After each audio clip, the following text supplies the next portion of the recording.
Paris, île de la Cité, hiver 1838. Devant Notre-Dame, l'esplanade et la préfecture de police, telles que nous les connaissons aujourd'hui, n'existaient pas. À la place, un entrelac de petites ruelles sombres et miséreuses qui seront détruites lors des grands travaux d'Haussmann quelques années plus tard. J'avais toujours voulu lire ce livre et puis les rares fois où je l'avais demandé dans les bibliothèques, ils ne l'avaient pas.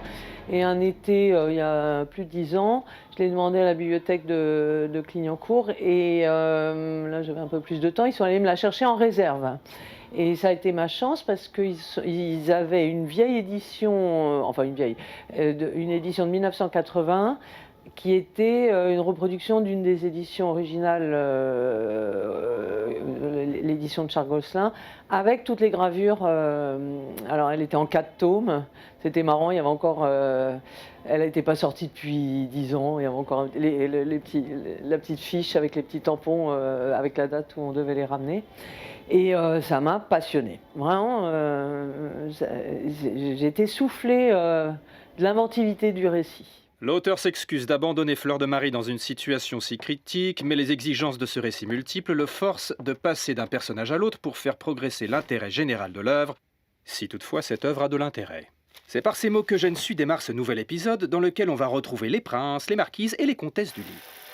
Les mystères de Paris sortent dans la presse, comme ça se faisait beaucoup à l'époque, avec assez peu d'illustrations, mais le succès est tellement gigantesque que dès la fin de l'apparition dans le journal des débats, l'éditeur Charles Gosselin fait une belle édition en 4 volumes, en faisant travailler pas mal d'illustrateurs, donc de graveurs, illustrateurs-graveurs.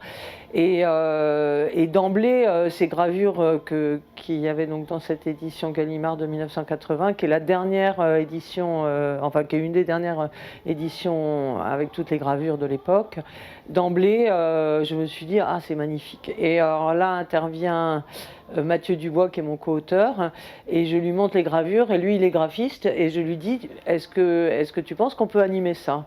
Et voilà, moi j'y connaissais rien en animation, donc on prend un personnage, on le détourne à la palette graphique, enfin on le scanne, on le détourne, on lui donne des points d'animation, comme un peu les attaches parisiennes, et puis on passe ça, maintenant tout ça se fait en numérique, et on passe ça dans After Effects, et on anime tout ça. Par exemple, amusez-vous à faire le bien, rien ne vous plaira plus, rien ne vous intéressera davantage. Devenez un ange de consolation en faisant de bonnes actions. Il y a tant de misère à soulager. Oh oui, vous avez raison. Et comme Eugène Sue a fait une espèce d'œuvre à rallonge tellement l'œuvre a eu de succès, qu'il a mis des histoires à tiroir à l'intérieur il y a un nombre incroyable de personnages, et puis il y a des histoires qui se racontent à l'intérieur d'une autre histoire. Et d'ailleurs, ironiquement, il y a une des histoires à tiroir qui trouve dans un tiroir, que le héros trouve dans un tiroir d'un meuble acheté au carreau du temple. Bref, donc j'ai éliminé toutes les sous-histoires, j'ai gardé tous les personnages qui étaient les plus extraordinaires, j'en ai éliminé quelques-uns, et on a suivi le bouquin avec ma co-scénariste Lucille Prin. On a suivi le bouquin et on a fait ça finalement assez rapidement. On a gardé tout ce qui nous semblait vraiment moderne et extraordinaire, sachant qu'en plus on était comme ça dans l'idée de garder le même format feuilletonnant, et puis qu'on avait le temps. À l'époque, on avait écrit 30 épisodes de 5 minutes, après on l'a transformé en 40 de 3. Voilà, j'avais prévu un truc feuilletonnant pour le web, notamment. Sauf qu'il faut que je vous dise, je n'ai pu leur donner la bourse car un gamin horrible et boiteux est soudain arrivé de je ne sais où. Il m'a dérobé l'argent et a disparu aussi vite. J'étais dans un tel trouble. En général, un épisode, on réunissait 4-5 chapitres. Mais l'idée, c'était de terminer à chaque fois sur une espèce de cliffhanger, puisque c'est vraiment Eugène Sue qu'en est l'inventeur. Et donc, alors quelquefois, le cliffhanger n'est pas si évident que ça, il y en a pas non plus systématiquement dans le livre. Néanmoins, l'idée, c'est qu'on ait envie de voir l'épisode suivant. Pour ceux qui auraient raté l'épisode 9, Rodolphe avait réussi à empêcher un rendez-vous très compromettant pour Madame d'Harville, où elle avait failli être découverte par son mari. Pour le remercier, elle lui avait envoyé cette missive.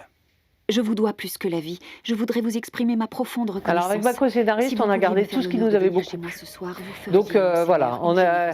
Bon, il n'y avait pas trop d'enjeux à l'époque, encore maintenant, on avait comme coproducteur, comme achat de droit France 3 à Île-de-France.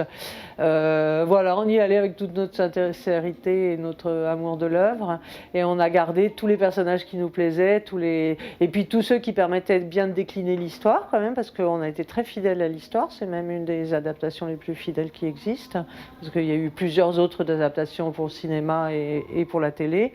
Rien depuis 1980, la dernière adaptation c'était un truc pour TF1. Et donc on a tenu à être fidèles. Parfois même on a même été plus... Parfois c'est pas tout à fait clair l'histoire de Gensu, comme il doit livrer comme ça tous les jours son feuilleton. Donc on a éclairci certains trucs, et puis on a éliminé quelques personnages qui faisaient un peu doublon. Mais il y a souvent des histoires de doublons dans les Mystères de Paris. Donc, mais grosso modo, on a 30 personnages qui sont les principaux du livre, hein, franchement. À l'épisode précédent, nous avons quitté Rodolphe en train de se noyer suite à un coup fort mal préparé. Ouf, notre héros n'est pas mort. Alors vous et faites nous bien le d'en retrouvons parler, parce couché dans qu'en son effet bel hôtel c'était particulier d'emblée de l'Allée des Veuves, avenue Montaigne. une stratégie d'adaptation, c'est qu'on a rajouté un narrateur qui n'existe pas dans le livre. Hein. Et ça c'est parce que le livre est tellement... il y a une telle profusion de péripéties qu'on s'est dit qu'on n'allait pas s'en sortir sans narrateur qui résume très rapidement certains moments. Aussi parce qu'il y avait des choses qui n'étaient pas faciles à animer, des bagarres, des trucs comme ça. Donc on s'est dit, je me suis dit, je vais animer ce qu'on arrive bien facilement à animer aussi, parce qu'on avait aussi les bonnes gravures, etc.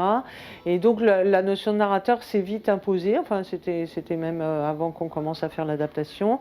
Et ça nous a permis aussi ça me permet aussi de donner mon avis sur l'œuvre, de donner des informations sur Paris, de s'amuser. Et par contre, dans les dialogues, dans tout ce qui est dialogue des personnages, là, à l'inverse, on a essayé de garder les dialogues du livre. Monsieur, je n'ai qu'une manière de vous prouver ma reconnaissance.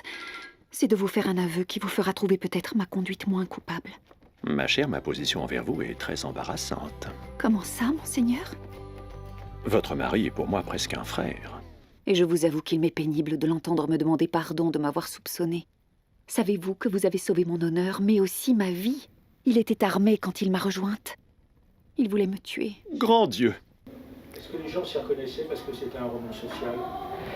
Alors, oui, tout à fait. Le succès, c'était rare de mettre en place comme ça tous ces pauvres gens de l'île de la Cité, ces petits commerçants de la rue du Temple, etc. Et Gensu s'est pris au jeu, et c'était un écrivain dandy qui était au Jockey Club. Enfin, et en fait, en cherchant toute la matière de son livre, il s'est pris d'amitié et puis d'intérêt pour cette population pauvre de Paris, au point que c'est devenu un militant socialiste. Et on dit que les Mystères de Paris a préparé la révolution de 1848, et lui-même s'est fait élire comme député socialiste pendant la courte Deuxième République. Et après, il a terminé comme Victor Hugo, en exil, au moment du coup d'État de Napoléon III. Le chourineur, lui, était un ancien bagnard, car il avait jadis tué, chouriné en argot, son patron. Mais au fond, c'était un brave type. Il travaillait dur désormais au quai Saint-Paul comme débardeur. Non, c'était pas un t-shirt sans manches, mais à l'époque, un homme qui déchargeait le bois des bateaux sur l'île Louviers, cette île de la Seine qui n'existe plus en amont de l'île Saint-Louis. Mais que se passe-t-il? Pourquoi tout le monde a l'air effrayé? Vous le saurez en regardant le prochain épisode de cet épatant feuilleton.